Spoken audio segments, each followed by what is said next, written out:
Averil, good afternoon to you. Afternoon, Sean. How are you today? I'm great, thanks. You got your hair done. I did. That's an accusation. I just woke up fairer this morning. You just woke up just like that. Yeah. Did you get a bit? You got a bit off it though. I did. I chopped it all off. Yeah. Rash decision. And does that elicit much comment if you go on the telly box? Well, you get more. You tend to get more if you're on the TV. Like, I've done Vincent Brown before, and times when it's been a while since I've got the roots done, and you come off, and more the tweets are about that than about what you actually said. So. And would those comments come from? You tend not to actually get nice ones saying your hair looks lovely. Yes, no, of course not. Oh, it tends to be more the mean ones. Because your horrible Fianna Fáil hair. But that must be mostly from men, women, or a mixture? Both. Yeah, both. Is it so? There's a different dimension to being a female politician. Yeah, well, I think you probably do get more comment, on how you look than anything else. I mean, maybe that's because, I suppose the men are also kind of generic as well, that the only thing you ever see to talk about is the colour of their tie, because it's the only thing that's different. You know what I mean? A lot when men are on TV as well, everybody's wearing a navy suit, everybody's wearing a blue shirt, and I suppose all the kind of difference is whether people are wearing a loud tie that their kids gave them, or whether they're wearing something that they've kind of tested past the PR people, the standard red PR tie. So. Is there anyone actually in the Oireachtas any male who you think dresses well? God. When you think, well, he always looks after himself. To be fair, John Lyons, there's a Labour Party TD from Ballymun. He's fairly dapper, good-looking young TD. So that's yeah. Yeah, it's not It's kind of stretching it, really. Yes. That's the type of question you'd want to warn me about on Friday to give me a chance to come up with an answer over the weekend. Yeah, sorry, you would have to think about that. But is it a disadvantage, or is there a kind of an additional pressure on you because you're a female politician and you get that? Look, I don't spend my time. You know what I mean? You just. I know you wouldn't be worrying about it. Yeah, I wouldn't be worrying about it. You just know that's. You know what I mean? That's part of the job. People are going to comment maybe a bit more on how you look. But I'd be more worried if I come off Vincent Brown and I've gone viral for saying something stupid. Yes. So I don't mind if I come off there's only 2 or 3 mean comments about the colour of my jacket or something like that. It's worse when you come off and I've seen other people do it and they come off and they're trending. Sometimes I'm at home and you're not watching it and my phone Twitter just starts beeping and I'm like, bloody hell, who's on tonight? And they've gone viral with something they actually said, so I don't mind if it's just. But at the same time, I mean, is it is the hair recent? Has this happened in the last kind of 24 hours sort of thing? No, this happened last weekend. Okay, this happened last weekend. But say then, I mean, because and it can happen. It's happened loads of times before, and you wouldn't necessarily be trying to draw attention to it. But suddenly, all the papers will have, "Ooh, Averil's got a new hairstyle," which they wouldn't do to a bloke. Yeah. But you know what I mean, that's part it's definitely there's advantages and disadvantages. You know what I mean, disadvantages of being a woman in politics. There's a lot of advantages as well. What are the advantages? Well, probably that you did to be fair, I probably get a lot more media interest than some of the lads, because again there's so many of them, there's so few women in politics that again a lot of the kind of new male TDs it'll be a long time before they get a chance to kind of stand out, whereas you invite me on here every that's true, yeah. That's true, because when people are watching telly are going, why is it always the same people? That's because it's damn all, really, certainly in terms of female politicians.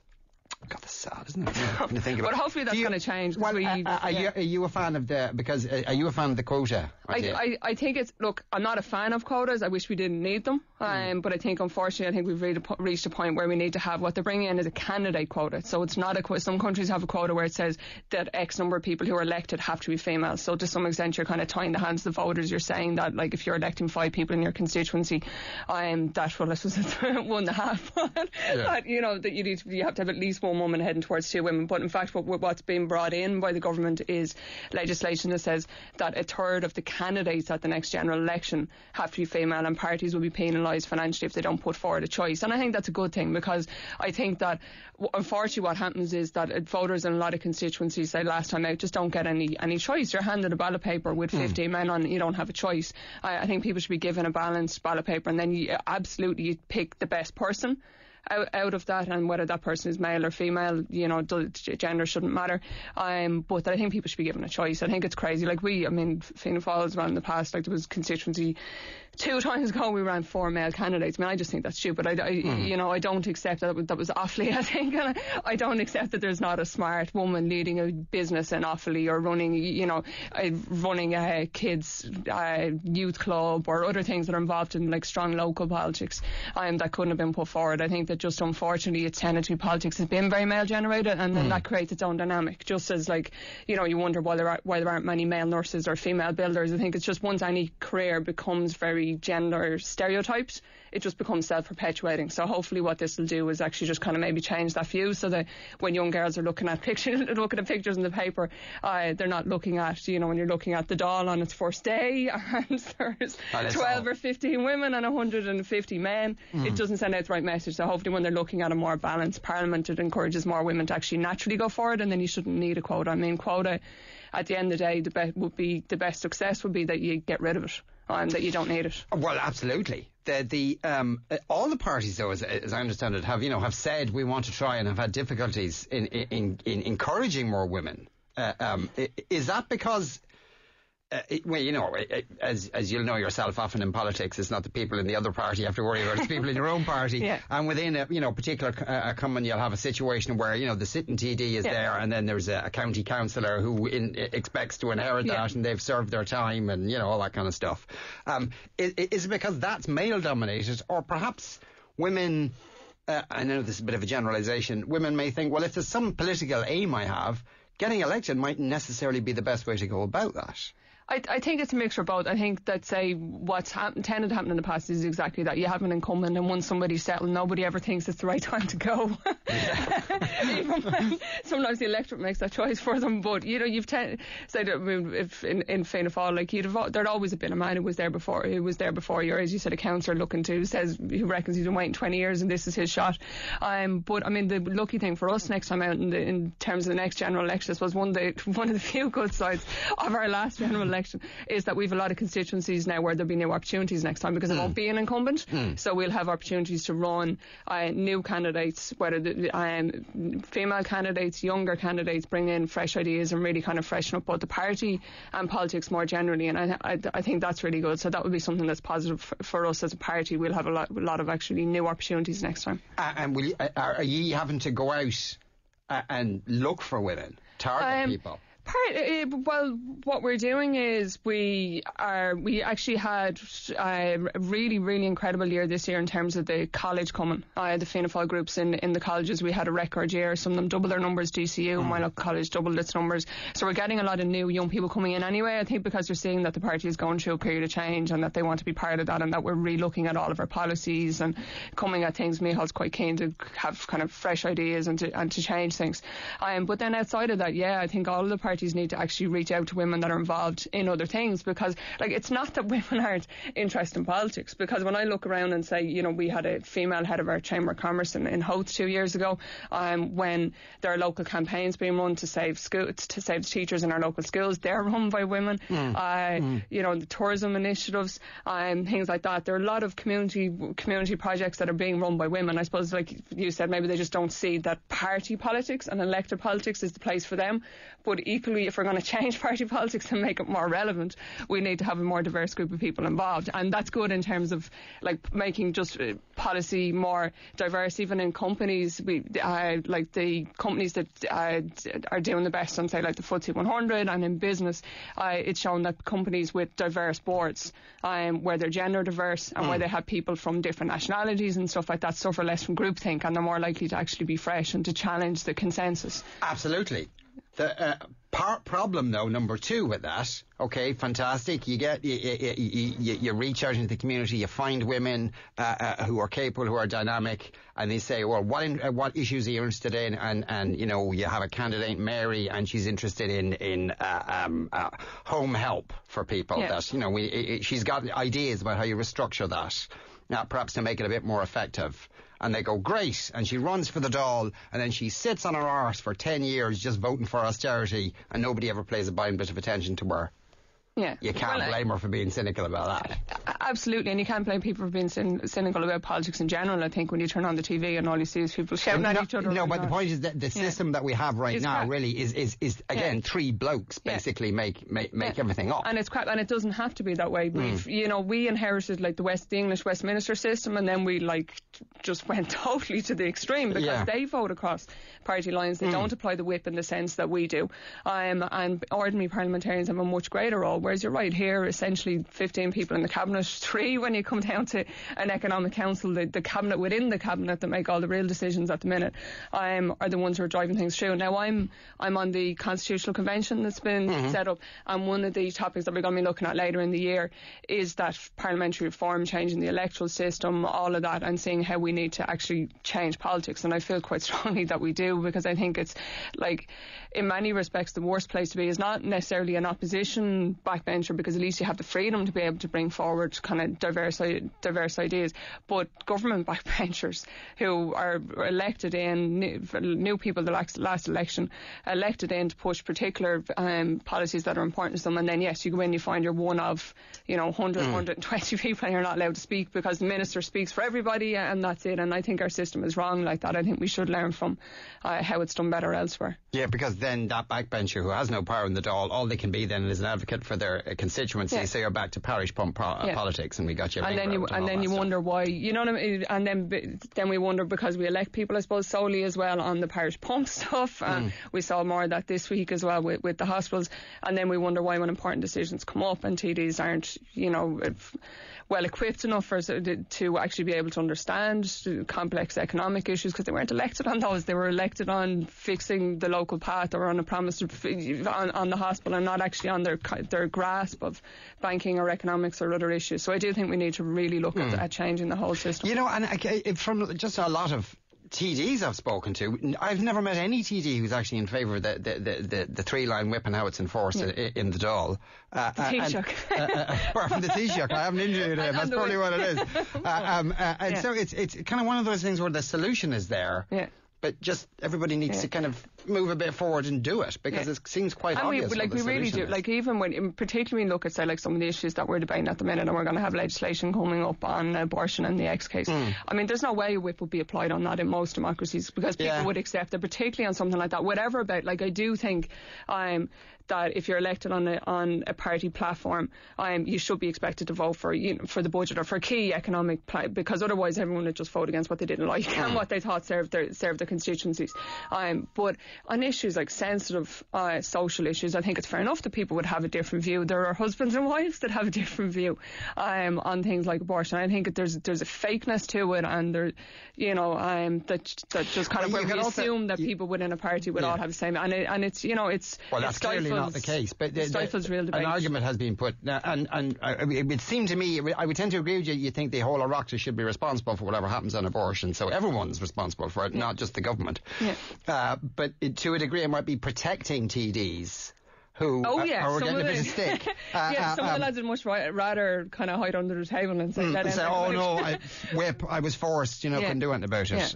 But you're not doing your job on that, because, sometimes decisions are easy, sometimes they're hard, but I think people that elect us are entitled to know that you're going to actually think them through properly and be accountable for them, and that you're able to, like, I'll often people will email me really annoyed about something that they disagree with me on, and I'll email them back a cogent argument and I'll engage with them, and then often people come back to me and say, well, you know what, I still don't agree with you, but I respect that you took the time to talk to me and that you've clearly thought it through and we disagree. And I think a lot... Dan Boyle tries that on Twitter. It doesn't always work. We'll take commercial. 6 is our text number. That will cost you 30 cents, or you can follow us on Facebook or Twitter Centre. Averil Power is still with us. Actually, we were talking about being a female in politics. Brian, or somebody's texting to say, has there ever been a grotesque, cartoonish picture of a female politician in her underwear hung in the National Portrait Gallery? A la Brian Cowan. So, fair enough. That's a good point. That is a fair point. It's one advantage, I suppose. Women who aspire to be like men lack ambition, says the texter. I don't know what they mean by I don't know what they mean by that either. Well, one could infer what they mean is that, trying to be a politician like a man. Why don't you just achieve your full potential and go home and make babies and clean things? There's not enough women. There's too many TDs, full stop.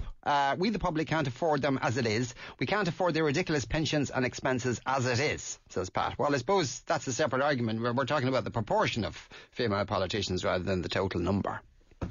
And someone else says, can you please ask your guest what country's system she would suggest? Well, what I would suggest is going towards a list system in terms of elections, so that you're electing people on a national list, so that you're actually electing them in terms of national priorities and not just local ones. It's very difficult for somebody who's elected from right across the country to get a seat just because they stood up for Wexford General Hospital at the cabinet table. So you're actually asking them about their qualifications and what they can do.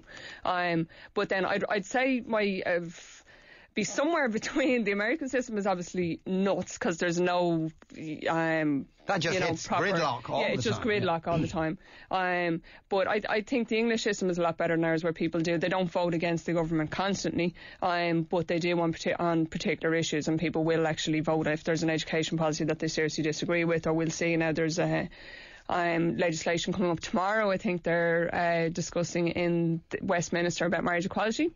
And we'll see people voting on different sides of that issue, not necessarily on party lines, but in terms of how they actually feel about it themselves. So, when's marriage equality going to be voted on in this country? Hopefully soon. I don't understand the government's delay in putting it off. I don't know if any of your listeners are watching George Hook on Friday night on the Late Late Show, and he gave a really passionate speech in favour of marriage equality. So maybe it was when the French Assembly actually voted on Saturday to be another country that I'm surprised that's so contentious in France. Maybe they were watching George. Maybe they were, well, see, I don't know if it's so contentious, because if the vote went through 3-1, so yes, you have very organised right-wing groups who are organising protests in Paris, but then when it actually went to Parliament, it went through 3-1 people in favour. They took a show of hands at the end of the late the other night. I think it was 4 or 5-1. I think most Irish people are, warm and fair-minded, and see that. I've friends that are together I have gay friends who are together for longer than myself and my husband. I don't understand why they can't get married. Their relationship is just as important to them. Their commitment, their love for each other is just as significant as ours, and I think it's wrong to deny people the right to actually have recognition of that. And I don't buy into these arguments from some groups where they say, but it'll denigrate heterosexual marriage. What's denigrating heterosexual marriage is divorce and other issues. It's nothing to do with lesbian and gay couples wanting to get married and actually share in that institution. And well, I mean, again, it's one of those things. I mean, and it's a bit like abortion. The use of language, pro-choice and pro-life, and all those loaded terms. But we're in this term gay marriage. Like, that's different. It's just marriage. It's just marriage. It's just that people happen to be of the same sex. It's just marriage equality. It's the same marriage. And I've met recently. It was a teenage girl who came in actually to talk to me with her mum. A girl who's grown up with 2 female parents, and she was saying to me, my house is just as uncool. My parents are just as uncool as everybody else's. Our house is just as normal. They make me do my homework. So our family is the same as everybody else's. The only difference to me is that I have to worry about that if something happens to my non-biological mum, then the other mum that I've grown up with, that I've lived with for the last 15 years, has no legal right to me, and has no, and equally, if something was to happen to her non-biological parent after her own mum has died, then she would have no right to be able to actually make a decision about her care or anything like that. So that's the only difference. There are lots of kids in this country who are growing up in same-sex families who are perfectly happy, well-adjusted kids, and the only thing they're asking for us to change as a society is just to recognise their families and to say that they're as equal as anybody else and as uncool as anybody else. Could it be the case that the Oireachtas is a bit more conservative than the general population? I would say absolutely so. I think TDs tend to be more conservative. Maybe part of that, some of that will probably be an age thing, but I think that TDs are more conservative, often on various different social issues. I hope it is something that we will put out to a referendum as soon as possible, because as I said, I'm on the Constitutional Convention. This is one of the issues that's been put to the convention, and I have to say, when I met with the Taoiseach at the start on behalf of the Fianna Fáil group, I said, well, why are you putting this to the convention? Why don't you just put it, I think the electoral system is a complicated issue. I think we need to debate, I think it's good to bring together a group of experts and a mixture of politicians and citizens to debate it we're going to do 4 days talking that through before we make recommendations. But I think marriage, and whether you believe that people are equal or not, is a straightforward question, and I think it should be put directly to the people. And I think it's unfortunate that, say, like all of the party... And it definitely does need a referendum. Well, there's a debate about it was said there's a case that's currently on appeal. Senator Catherine Zappone and her wife, they've a foreign, I think it's a Canadian marriage, have a case that's currently on appeal to the Supreme Court challenging that, where the High Court said that the Constitution doesn't say marriage is between a man and a woman. Yeah. But it has been interpreted that way, and that's obviously probably what people had in mind in 1937. Fair enough, but it could be reinterpreted. Yeah, it could be reinterpreted. Yeah. Could they bring that to Europe? Well, there have been cases that have gone to the European Court of Human Rights, and the European Court of Human Rights, and there's a case called, my German is terrible, I did do German, but it's Schalk v. Austria or something like that. There's an Austrian case where the European Court of Human Rights said that Article 8 on the family in the European Convention can include same-sex families where they have relationship where they've been together and they've actually built up a family over time. The European way of looking at things is more to look at what they call the de facto family. Have you been living together? Are you in a stable family environment, rather than just the kind of a legal sense of is it a man and a woman in a marriage? Yeah, indeed. Well, we wish you the very best. That's kind of interesting times ahead. Twitter, you'll be delighted to hear, is alive with abuse because of your poor German. And your hair, of course, as well. Averil Power, thanks very much for coming in to us today. We'll be back with the news.